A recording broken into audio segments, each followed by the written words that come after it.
Literary ক্রিটিসিজমের যেই the metaphysical poet, এই চ্যাপ্টারটির আজকে দ্বিতীয় ক্লাস। তো এখানে আমরা একটি ব্রড কোয়েশ্চেন করব। Write down about T S. Eliot as a critic.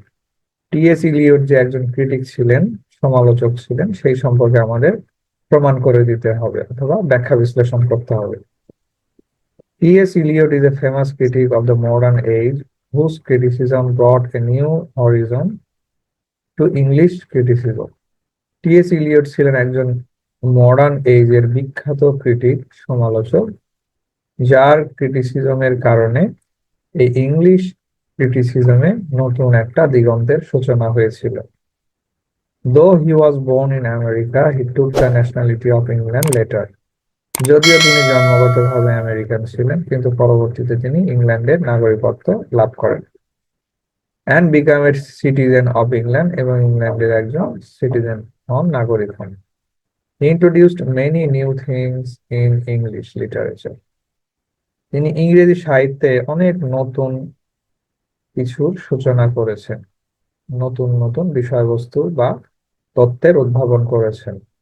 R T S. Eliot যে সমস্ত বিষয়গুলোর সূচনা করেছেন অথবা প্রচলন করেছেন, সেগুলোর মধ্যে একটি হচ্ছে দ্য ওয়ে অফ ক্রিটিসিজম আর দ্য প্রসপেক্ট অফ পোয়েট্রি। পোয়েট্রির যেই প্রত্যাশা পোয়েট্রিকে নিয়ে, সেইটাও এই টি.এস. ইলিয়টের একটি উপস্থাপনার বিষয় বা ব্যাখ্যার বিষয়। What type of book is the metaphysical poet? এই যে দ্য মেটাফিজিক্যাল পোয়েট, এই বইটি পড়তেছি, এটা কি ধরনের বই? It is a book about the analysis of metaphysical poets of the 17th century. এই বইটি মূলত 17 শতকের যে সকল মেটাফিজিক্যাল পোয়েট ছিল, কবি ছিলেন, তাদেরকে অ্যানালাইজ করা বা ব্যাখ্যা বিশ্লেষণ করা। Write down the main theme of the book. এই বইয়ের যে মেইন থিম গুলো আছে সেগুলো কি? Refute of Johnson's theory on metaphysical poetry. Samuel Johnson metaphysical poetry নিয়ে যে তত্ত্ব দিয়েছিলেন, সেইটার রিফিউট করা বা বাতিল করা, বিরোধিতা করা। টি.এস. ইলিয়টস আর্গুমেন্টস আর টু কাইন্ডস। সেগুলো হচ্ছে ডিডাকটিভ অ্যান্ড ইন্ডাকটিভ। এটা আমরা আগে পড়েছি। ডিসোসিয়েশন অফ সেন্সিবিলিটি, এটিও একটি বিষয়বস্তু এই বইয়ের। Comparison between metaphysical poets and 18 and 19th century poets। Metaphysical পোয়েট্রির মধ্যে, কবিদের মধ্যে তুলনা, এছাড়াও 18 এবং 19 শতকের কবিদের মধ্যে তুলনা করা। Qualities of metaphysical poets. Metaphysical poets এর যেই কোয়ালিটি গুলো থাকবে, সেটিও এই বইয়ের বিষয়বস্তু। Modern poet must be difficult in their presentation. Modern কবিরা অবশ্যই তাদের প্রেজেন্টেশনে ডিফিকাল্ট হবে। ইলিয়ট স্টাইল টু জাজ মেটাফিজিক্যাল পোয়েটস। আর টি.এস. ইলিয়টস এর মেটাফিজিক্যাল পোয়েটসদেরকে জাজ করার যে স্টাইল, সেটিও বিষয়বস্তু। The prospect of modern poetry if it comes from metaphysical poetry. যে সমস্ত মেটাফিজিক্যাল পোয়েট্রি নিয়ে কবিরা বিভিন্ন প্রত্যাশা করেছেন, সেগুলো কবিতা, বিশেষ করে যেই কবিতাগুলো মেটাফিজিক্যাল স্টাইলে লেখা হয়েছে। Metaphysical poets are better than any other poets of different age. বিভিন্ন যুগের যে কবিরা ছিলেন, তাদের চেয়ে মেটাফিজিক্যাল কবিরা সব দিক দিয়ে বেটার, এটাও ছিল একটি বিষয়বস্তু। If modern poets follow metaphysical poets, there would be better poets. যদি মডার্ন পোয়েটসরা, কবিরা, মেটাফিজিক্যাল কবিদেরকে ফলো করেন, অনুসরণ করেন, তাহলে তাদের কবিতাও বিখ্যাত হবে বা বেটার হবে। হোয়াট ইজ অ্যান আর্গুমেন্টেটিভ এসে? Write down it's classification. এই কোয়েশ্চেনটা ভেরি ইম্পর্টেন্ট। এটা ব্রড কোয়েশ্চেনে অনেকবার আসে বা এসেছে, যে আর্গুমেন্টেটিভ এসে কি, আর এই আর্গুমেন্টেটিভ এসে যে ক্লাসিফিকেশন, সেগুলো লিখতে বলা হতে পারে। The Metaphysical Poets is an argumentative essay in which Eliot argues against Johnson's remarks about metaphysical poetry. The Metaphysical Poets, যেটি লেখক হচ্ছেন টি.এস. ইলিয়ট, এটি হচ্ছেন একটি আর্গুমেন্টেটিভ এসে, যার মধ্যে, অর্থাৎ যে বইটির মধ্যে টি.এস. ইলিয়ট স্যামুয়েল জনসনের যে উক্তি ছিল, রিমার্ক ছিল, সেইটার বিরোধিতা করেছেন। আর স্যামুয়েল জনসন কি সম্পর্কে উক্তি দিয়েছিল? মেটাফিজিক্যাল পোয়েট্রি সম্পর্কে। এই উক্তিটা বিরোধিতা করেছেন এই বইয়েতে। An argumentative essay is a kind of essay in which the writer tries to convince the reader of a particular point of view by giving arguments. Argumentative এসে বলতে আমরা কি বুঝি? এটি এমন এক ধরনের এসে যার মধ্যে রাইটার পাঠকদেরকে কনভিন্স করার চেষ্টা করেন, বিশেষ করে কোন নির্দিষ্ট বিষয়ে বা পয়েন্ট অফ ভিউ থেকে আর্গুমেন্টস দিয়ে, অর্থাৎ যুক্তি তর্ক এগুলো উপস্থাপন করে রাইটারদেরকে কোনো বিষয়ে কনভিন্স করার চেষ্টা করেন যে এইটা না, এই তথ্যটা সঠিক। যেমন ভাবে তিনি এই স্যামুয়েল জনসনের তথ্যকে, রিমার্ককে ভুল প্রমাণ করেছেন এবং তার যুক্তি তর্ককে সঠিকভাবে উপস্থাপন করে পাঠকদেরকে কনভিন্স করার চেষ্টা করেছেন। According to T.S. Eliot, arguments can be two types. এই যে বললো না কিছুক্ষণ আগে যে আর্গুমেন্টের ক্লাসিফিকেশন গুলো কি কি, তাহলে আর্গুমেন্টের ক্লাসিফিকেশন হচ্ছে দুই ধরনের, সেটা হচ্ছে deductive and inductive. Deductive arguments are from the general conclusion to the particular truth. এই কোশ্চেনটা আমরা আগেও পড়েছি যে ডিডাকটিভ আর্গুমেন্টস হচ্ছে যা জেনারেল কনক্লুশন থেকে পার্টিকুলার ট্রুথের দিকে অগ্রসর হয়। On the other hand, inductive arguments are opposite to deductive ones. অপর পক্ষে ইন্ডাকটিভ আর্গুমেন্টস হচ্ছে ডিডাকটিভ আর্গুমেন্টের টোটাল বিপরীত। It advances from the particular to the general. আর এই ইন্ডাকটিভ আর্গুমেন্টসটি যেটা পার্টিকুলার থেকে জেনারেলের দিকে অ্যাডভান্স করে। T S. Eliot followed the inductive style. T S. Eliot তিনি নিজে এই ইন্ডাকটিভ স্টাইল ফলো করেছেন। His definition of Johnson's metaphysical poetry advanced to the general qualities of metaphysical poetry. তার যে ডেফিনেশন ছিল জনসনের মেটাফিজিক্যাল পোয়েট্রি সম্পর্কে, সেইটা এই জেনারেল কোয়ালিটিস দিকে অ্যাডভান্স করেছে। He moves from particular to general. Johnson তিনি জেনারেল থেকে মানে জেনারেল কোয়ালিটিস দিকে অ্যাডভান্স করেছেন, আর টি.এস. ইলিয়ট পার্টিকুলার থেকে জেনারেল কোয়ালিটিস এর দিকে অ্যাডভান্স হয়েছেন। এইটা হচ্ছে দুই জনের মধ্যে আর কি পার্থক্য। জনসন কোন ডিডাকটিভ ইন্ডাকটিভ আর্গুমেন্টস ফলো করেছেন, আর টি.এস. ইলিয়ট কোন আর্গুমেন্টস ফলো করেছেন। Though T S. Eliot rejected the theory of Johnson on metaphysical poetry. যদিও টি.এস. ইলিয়ট স্যামুয়েল জনসনের যে তথ্য ছিল মেটাফিজিক্যাল পোয়েট্রি সম্পর্কে সেটা রিজেক্ট করেছেন, he was in favor of the metaphysical group of poetry. কিন্তু টি.এস. ইলিয়ট অন্যান্য যারা মেটাফিজিক্যাল গ্রুপ ছিল, পোয়েট্রির গ্রুপ, তাদেরকে তিনি ফেভার করেছেন বা তাদের পক্ষে কথা বলেছেন। Even he declared them as the modern of all modern poets. বরঞ্চ তিনি ওই সমস্ত মেটাফিজিক্যাল গ্রুপ কবিদেরকে তিনি মডার্ন কবিদের চেয়ে আরো মডার্ন কবি হিসেবে আখ্যা দিয়েছেন বা ঘোষণা দিয়েছেন। Eliot's inductive arguments raise to questions. T S. ইলিয়টের যে ইন্ডাকটিভ আর্গুমেন্টস, সেইটা দুই ধরনের কোশ্চেন জাগিয়ে তুলেছেন বা দুই ধরনের প্রশ্নের জন্ম দিয়েছেন। How far is the metaphysical form school? যে মেটাফিজিক্যাল ফর্ম একটা স্কুল আছে, আর মেটাফিজিক্যাল স্কুল বলতে আমরা বুঝে থাকি গ্রুপ অফ ইনস্ট্রাক্টরস, যারা বিভিন্ন ভাবে দিক নির্দেশনা দিয়ে থাকেন, তারাই হচ্ছে metaphysical school. How far the school form A digression of the main current. এবং যেই যে মেটাফিজিক্যাল স্কুল বা ইনস্ট্রাক্টর, তারা যেই মেইন কারেন্ট অর্থাৎ যেটা প্রচলিত ছিল, যেই আর্গুমেন্টটা বা যেই ধারাটা, সেইটার যে অবান্তরতা সেটা থেকে কত দূর ছিল বা কত পার্থক্য ছিল, বিভেদ ছিল তাদের মধ্যে কতটা। তবে write down the critical appreciation of the essay. এই যে এসে দ্য মেটাফিজিক্যাল পোয়েটস, এটির যে একটি ক্রিটিক্যাল অ্যাপ্রিসিয়েশন সেইটা লিখতে বলা হয়েছে।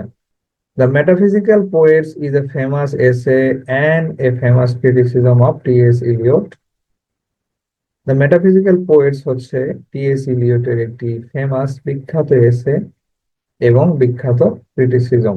আচ্ছা, where the writers question the metaphysical school of poetry, যেখানে বা যে বইটিতে, যে এসেতে T S. Eliot metaphysical school of poetry সম্পর্কে কোয়েশ্চেন করেছেন, প্রশ্ন তুলেছেন।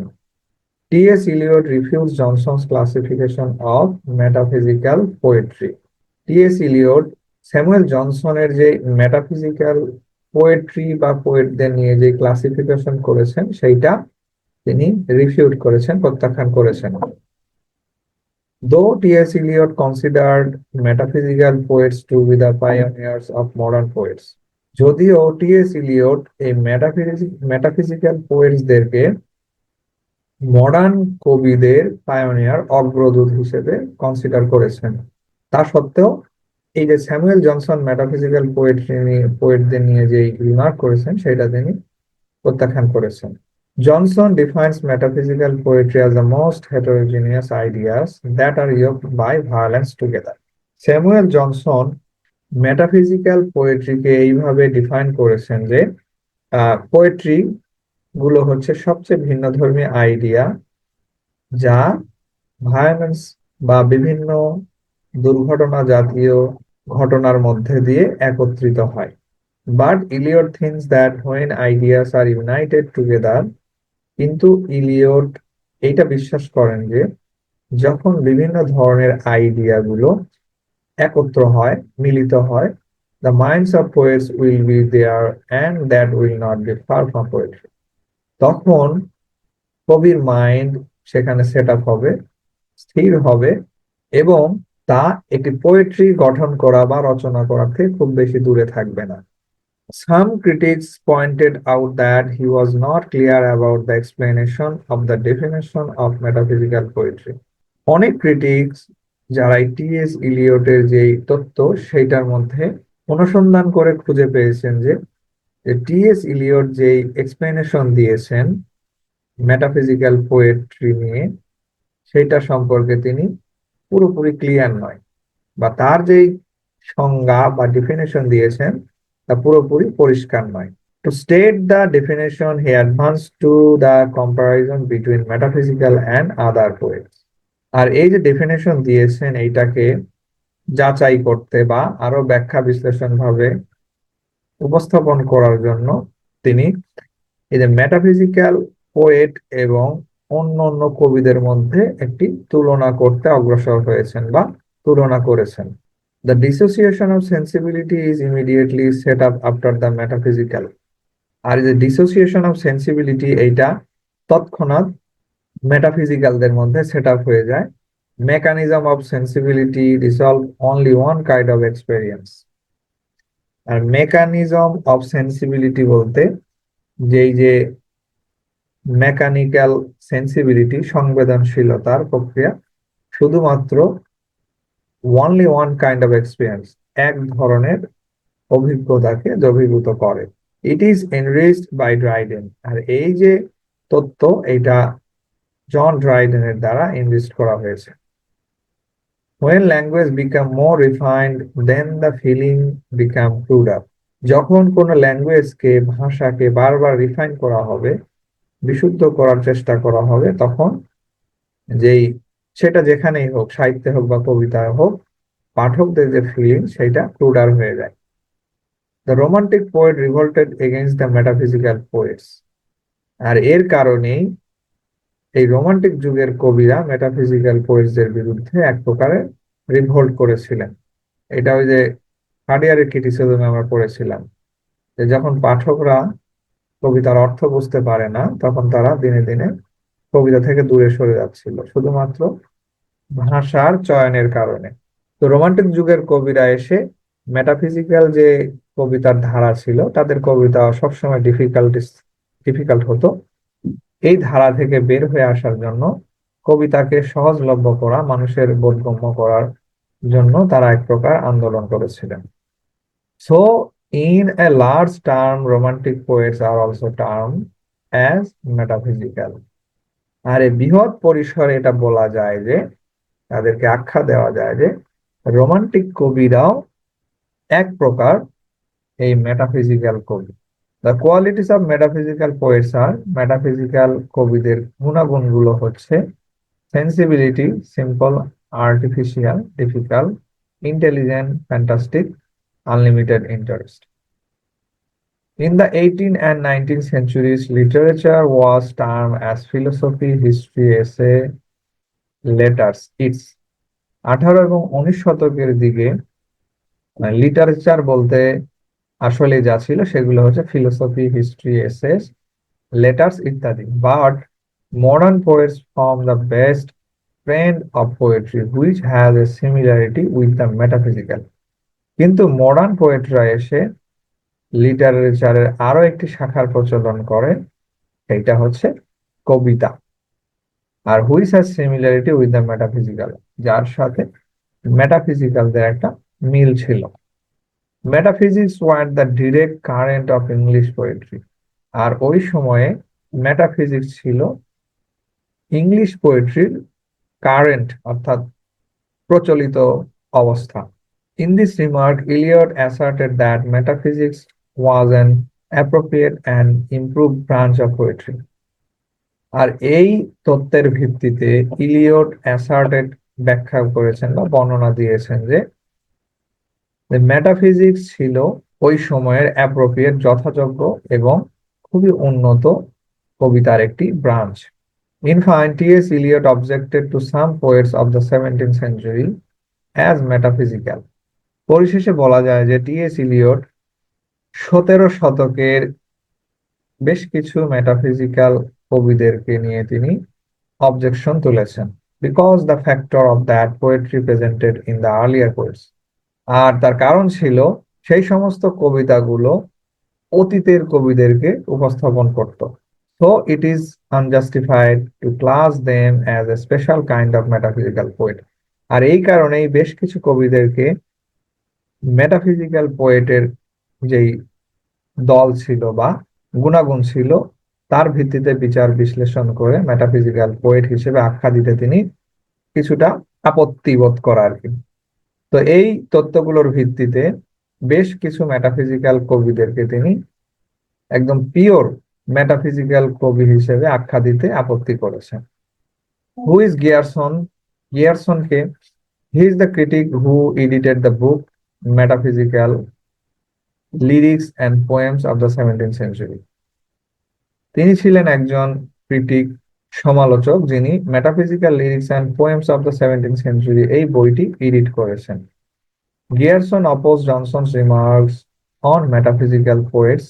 এই গিয়ারসনও স্যামুয়েল জনসনের যে রিমার্ক ছিল মেটাফিজিক্যাল কবিদেরকে নিয়ে তার বিরোধিতা করেছেন, but classified metaphysical poets as a school of intellectually. কিন্তু মেটাফিজিক্যাল কবিদেরকে তিনি খুবই ইন্টেলেকচুয়ালি, বুদ্ধিমত্তার সাথে ক্লাসিফাইড করেছেন। T S. Eliot supported his first idea but oppose the school of poetry. T S. Eliot এই গিয়ারসনের যে ফার্স্ট আইডিয়া ছিল সেটাকে তিনি সাপোর্ট করেছেন, কিন্তু তিনি যে এই যে স্কুল অফ পোয়েট্রি এই নিয়ে যে তত্ত্ব তিনি দিয়েছিলেন সেইটার বিরোধিতা করেছেন।